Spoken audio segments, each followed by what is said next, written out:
What did you want to be when you grew up?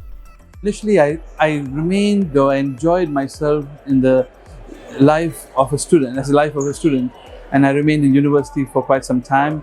I collected 3 different degrees, mostly in the area of business and finance. And so I did feel that I wanted to work in the world of finance, but not really sure what I should do.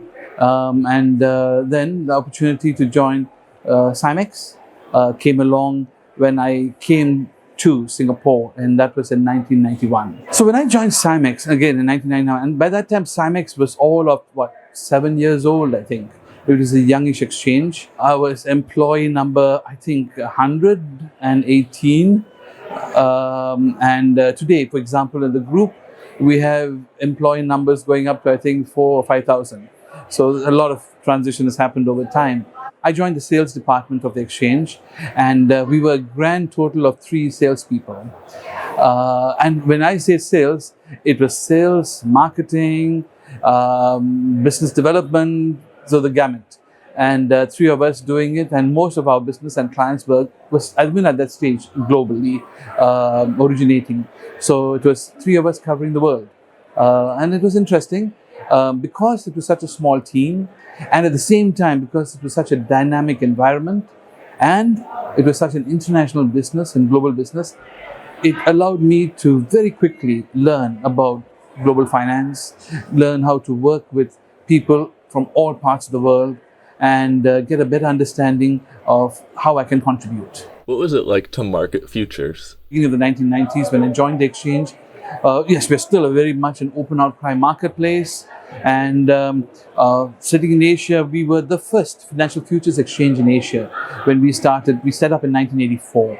And there were not many other exchanges, or derivatives exchanges rather, in this part of the world. Over time, other exchanges came into being. And so when international players and participants wanted to get involved, they would look towards Asia. We had a very strong partnership with the Chicago Mercantile Exchange. In fact, that is the genesis of our starting. We worked with the CME back in 1984 to create what we call the mutual offset system, facilitating trading and clearing across borders.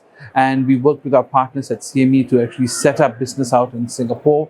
Euro-dollar futures and our currency futures were the first portfolio of products we offered. And the clients were essentially coming from the West. So marketing derivatives and selling derivatives at that time meant, to a large extent, going back out, because the clientele was in Europe, was in US, yes, in Singapore as well. So there's a lot of helping people to understand who Singapore Exchange or Cymex was, or it was at that time, and how Singapore plays a role. And there was a lot of intense engagement with participants. And we had to do a lot of travel. I remember there were a couple of years that I used to spend more days out of Singapore than in Singapore in a year. But the community is a very tight community. The futures and options industry, the people, you build very good relationships. Most of them remain in the industry for many, many years, decades, like myself. But they may have moved around in their own all respective organizations, but the relationships are there, and therefore it's something that allows you to actually continue to support, work with people and clients and companies, people from different companies, quite comfortably. What was the merger with the Stock Exchange of Singapore like? We came together and became the Singapore Exchange in 1999, in December. And this was, I think, a clear recognition by the leaders of Cymex, the leaders of the Stock Exchange of Singapore, and the leaders and working with the regulators in Singapore, essentially recognizing that we could collectively do more. 1 + 1 is going to be more than 2. And we could collectively do more for the financial community in this part of the world if we were actually coming together. And so bringing the 2 companies together was very logical. It was quite easy, but at the same time quite complex. Cymex essentially was a youngish exchange relative to the Stock Exchange of Singapore. Most of its members, most of its clients are globally located entities. The Stock Exchange of Singapore, a very traditional, well-developed marketplace, a lot more retail and Singapore and maybe Asian-centric clients and institutions. Cultures were a little bit different. But we're all Singaporeans and we're in the same location under the same regulator, so therefore the coming together was not that bad or challenging. But there were lessons to be learned on both sides, and we came together, and we are much stronger than we are today than we were independently or even at the start of our coming together. So we came together as Singapore Exchange in 1999, and then we listed ourselves on our own platform in the Singapore Exchange in December 2000. And so we've been Singapore Exchange since that period of time. There were other defining parts of or aspects of how we moved on and developed. Specifically talking about the F&O or futures and options business and the days of Cymex, I think a key defining point was our willingness and ability to help the industry to move from an open outcry marketplace to an electronic marketplace. And that was crucial. You had to physically be in the pit. You had to physically get your order in there. And with the advancement of technology, the ability to actually have information moving across much faster and more seamlessly, it made sense that by being able to go the route of electronic trading, we'll be able to widen the distribution for the marketplace, for the business, and for the clients. And so that was a big defining part of our development. And I remember we were not the first to make this transition. Other exchanges had as well. The Life in London had done it a few years before that. The Sydney Futures Exchange, and now they are known as the ASX Group, had done it not too far behind us. So we're talking now in the years of about 2000. So I think we first introduced electronic trading on the exchange in 2001. And then we upgraded our platforms to 2004. Most of the liquidity was still on the floor and not on the screen yet because it hadn't been widespread adoption. And then we decided we need to facilitate this migration. Letting it happen on its own is not necessarily going to work fast enough or efficiently enough. And so as an exchange, we said, let's learn from the lessons of others that have gone before us. We looked at how Life approached it. We looked at how SFE had approached it. And CME, of course, had by that time developed the Globex platform, which is doing very well in terms of building up liquidity on the screen. So what we did is we said, let's assist the migration. We did a few things. We identified professionals who can come and teach our traders. And a name that stands out, and a shout out to him, is Daniel Gramza out of Chicago. He was a floor trader in the CME and I think CBOT. And he had made a very successful transition from the floor to the screen marketplace. And he had a wonderful style of communicating and teaching and helping people to understand how to make the transition. And we were introduced to him, and he's among my stronger friends in the industry, and I really learned a lot from him. And he came out with us to Singapore. We also learned from the CME. They used to have handheld devices in the pits to assist traders to learn how to trade electronically. We introduced our version of a handheld device in the pits so that a flow trader could be on the flow, trade open outcry, yet also trade on the system. We then, in our trading flow, set up a corner where we put up electronic trading screens for those traders who wanted to start trading on the screen, yet not be too far away from the flow action if they needed to get back into the pits. And this way we allowed people to put their foot into the water, try it out, get more comfortable. Then Dan Gramza came to Singapore, and he would run classes in the evening, late into the night, because that's when the traders were off the floor. They're not trading in the pits. And they learned how to use maybe models and allow them to trade differently. And then he would, in the daytime, offer a clinic in the sense traders can come to him and talk to him about what they're seeing, why a trade is not working the way they thought it would work on a screen relative to the flow. And he would give them tutorials, advice, and they got more confident. And all this took a few years. We started the initiative in maybe 2003, I think. And we made a concerted effort to migrate the business from flow to screen over a period of 2004 to 2006. So the very last trading pit, I think, that we closed was the Burien pit. If I remember right, it was 2006, but the others had moved on by then. And the transitioning of liquidity from flow to screen, the way we did it, other exchanges that went before us, we heard 1 year after the transition, 85% of the community had disbanded because they couldn't make the transition. In the case of Singapore Exchange, we found our experience 1 year later, 85% of the community still remained intact and they continued to trade on the screen. And for many years thereafter, they did stay on and trade on the screen and actually were successful. Some over time turned out not to be as successful as they would have hoped for. Some moved on.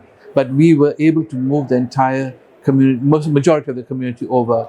And that was one of the initiatives that I, not alone, with my colleagues, spearheaded.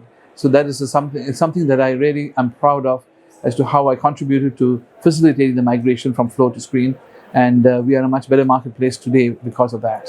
I remember just before we embarked on that initiative, at the direction of my CEO or president at that time, I went down to the trading floor and I decided to explain to the floor traders what we're trying to do and why we're trying to do it. They will read about it in circulars, they'll read about it in informations that we will, documents that we'll send to them. But I wanted to give them an opportunity to hear it directly from us, the exchange, and have an opportunity to talk about it. We used to have, I remember when the trading floor is in full cry in Singapore Exchange or SIMEX, our trading floors were a little bit smaller than maybe some of the global exchanges, but we had at full cry maybe about 1,200 people on the floor. That includes exchange officials as well. I remember I waited till the afternoon, one of the afternoons when the Nikkei pit had closed and the Taiwan, we had Nikkei 225 index futures and Taiwan index futures. We waited for the pits to close and then I went there and I basically thought I'm going to spend about half an hour, 45 minutes to explain to everyone what we are trying to achieve with this. And we had a very robust, I must say, discussion. And there must have been about 300 traders around me. And the conversation, it was a conversation. It went on for about 2.5 hours. And I laid out and I explained to them why we're doing what we're going to do. Now for them, for a man or woman who has been in the trading pits, who has built the business using that learned skill over time, to be told that market is going to move to a different trading method, in this case electronic, they will have questions. Why do you want to do that? What do you see as the benefit? Do I have the ability to make the transition? And so that is dealing with their livelihoods. And I've learned many lessons from the trading floor, which I'd like to talk about also in a little while. But one of the lessons I learned was your credibility is everything. I remember the trading floor, open outcry market, it's all about your bond is your word. And it's an open outcry system. The smallest of the small traders is going to trade with the biggest of the big banks. And the transaction takes place in the pit.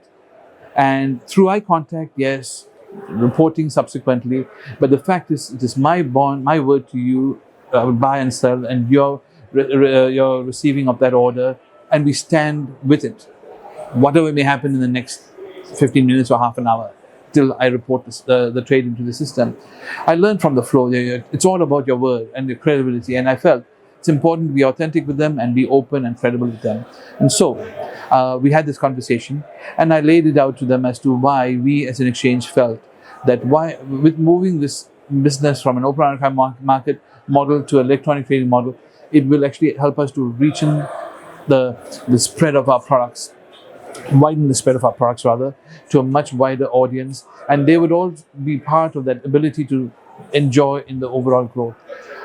So that was the important message that I spent with them. And in the beginning, out of the 300 plus traders, I would say there may have been 80%, 85% non-believers. I would like to feel, by virtue of the kind of questions and the way the conversation went over 2.5 hours later, I think I had the crowd with me, and I had about 65% willing to say, yeah, let's make it work. Let me make it try out and see. And then when we did the migration, like I said, we had 85% of the community that migrated across 1 year later. So it did work and it was beneficial, and that really pushed our ability to launch new products, launch different type of contracts. We're not beholden to just the liquidity of the locals on the floor to build a contract, because the trading capabilities can come from anywhere in the world. And the ability to reach out to a wider range of trading and clearing members and a wider range of clients is unprecedented. So that was a game changer, in my opinion. What was it like selling Singapore derivatives in the US? A bit of an eye-opener. Even though I had been visiting the US every year, I'd go to the US at least twice a year since 1991, 92. But living there is different, and working with the community on a daily basis is different. I enjoyed it. That's the simplest answers. It was a thrilling experience to be able to work and live in Manhattan, in the US, and be part of the community was an enriching experience for me and my wife. We were both there. And how was it? I must say, because of the good work and experience and track record that SIMEX or Singapore Exchange had until that time, we were quite well known by the community in the US. And therefore, it wasn't that much of a complexity working with the community and trying to facilitate more flows into the exchange. Having the presence there allowed us to actually reaffirm our commitment to the community, to the marketplace. That was really beneficial, I thought. And having daily conversations with people and more in-depth conversations helped to enrich the community and the relationships that we had and the business flows. So it was good. The US is a huge place. Didn't fully appreciate it. It takes about 5.5 hours or so to travel from the East Coast to the West Coast. So you don't really appreciate how large the country is till you're there and you have to travel around it and be part of the community. And the people were very welcoming, and I enjoyed myself. I was there for just over two and a half years, I think. And then I reverted back to Singapore and picked up into other areas. What was the listed side like compared to the derivative side? It's different. It's different. I've been with the exchange for 33 years now. This is my 33rd year. I've always been involved in the sales equation for the exchange, and derivatives has always been an area that I've worked in and worked with and the community. That stint you're talking about, that part of my career allowed me to get involved with the securities markets a bit more and with the listed companies.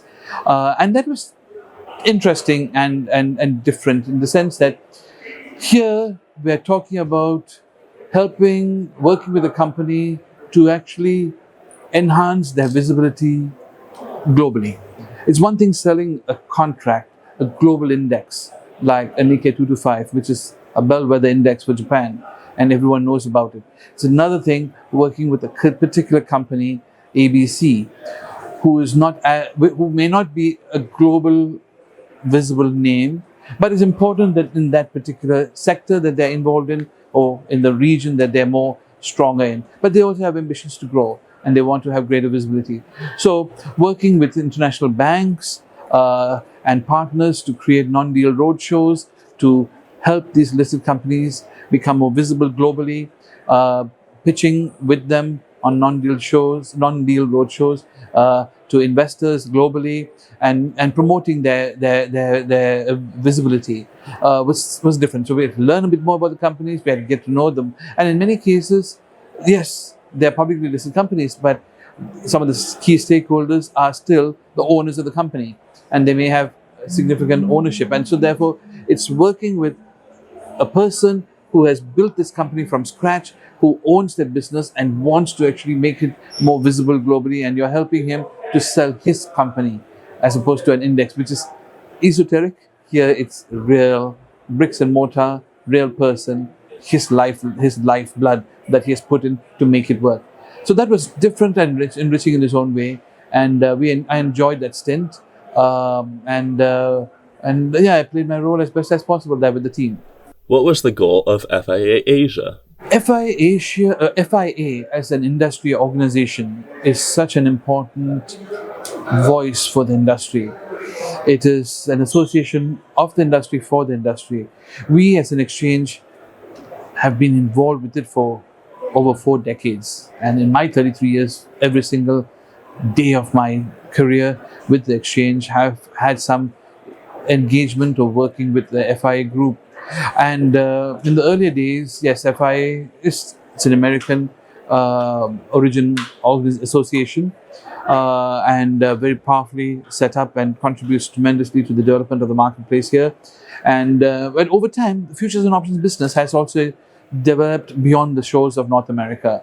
I can't remember the exact number now, but nowadays, if I'm not mistaken, more than 50% of exchange traded derivatives, more than 50%, takes place in the Asia Pacific. When I started working with the exchange 33 years ago, it was like 99% was in North America. Again, that's a development of the industry, right? The community is developed elsewhere, the clientele is developed elsewhere, the product range is developed as well. And so over time, what we felt, it's important that we have that industry body, that thought leadership also involved in the markets in Asia. And for us, it was important that that key body be part of our community out here. And so, with with the support of my CEO and senior management, we worked close as best as we could with FIA to set up their branch or their setup in Asia. And I've been involved with them right since then, and I'll continue to support their development because they do amazing work for the community to actually grow the knowledge, to enhance the capabilities, and to enhance the spread of the business and the viability and the benefit of futures and options and derivatives across the board for the entire marketplace.